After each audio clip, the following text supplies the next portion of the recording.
சுதந்திர தினத்தை முன்னிட்டு மதுரை ஆயுதப்படை மைதானத்தில் மாவட்ட ஆட்சியர் சங்கீதா தேசிய கொடியை ஏற்றி வைத்து மரியாதை செலுத்தினார். கூடுதல் விவரங்களோடு செய்தியாளர் நவநீத கிருஷ்ணன் இணைப்பில் இருக்கிறார். வணக்கம் நவநீத கிருஷ்ணன், இனி உங்களிடம். நிச்சயமாக கனிமொழி, 78வது சுதந்திர தினத்தை முன்னிட்டு மூவர்ண தேசிய கொடியை ஏற்றி வைத்து அணிவகுப்பு மரியாதையை ஏற்றுக்கொண்ட மாவட்ட ஆட்சியாளர் சங்கீதா.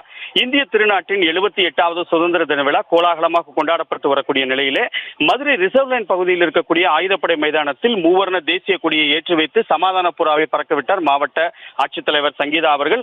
அதனைத் தொடர்ந்து பேண்டிசை வாத்தியங்கள் முழங்க வீர நடைபோட்டு வந்த காவலர்களுடைய அணிவகுப்பு மரியாதையை ஏற்றுக்கொண்டார். இந்த அணிவகுப்பு மரியாதையில் ஆண் காவலர்கள், பெண் காவலர்கள் மற்றும் தேசிய மாணவர் படை மாணவ மாணவிகள் கலந்து கொண்ட நிலையிலே பல்வேறு துறை சார்ந்த நபர்களுக்கு சிறந்த பணியாளர்களாக பணியாற்றிய 317 நபர்களுக்கு பரிசுடன் கூடிய சான்றிதழை வழங்கினார். அதே போன்று 1200 மாணவ மாணவிகள் 9 பள்ளிகளைச் சேர்ந்தவர்களுடைய கண்கவர் கலை நிகழ்ச்சிகள் நடந்தன.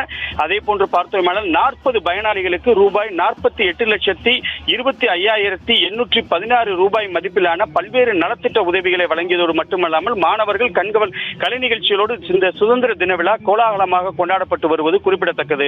கனிமொழி, தகவல்களுக்கு நன்றி நவநீத கிருஷ்ணன். செய்திகளை உடனுக்குடனும் துல்லியமாகவும் தெரிந்து கொள்ள சப்ஸ்கிரைப் பண்ணுங்க.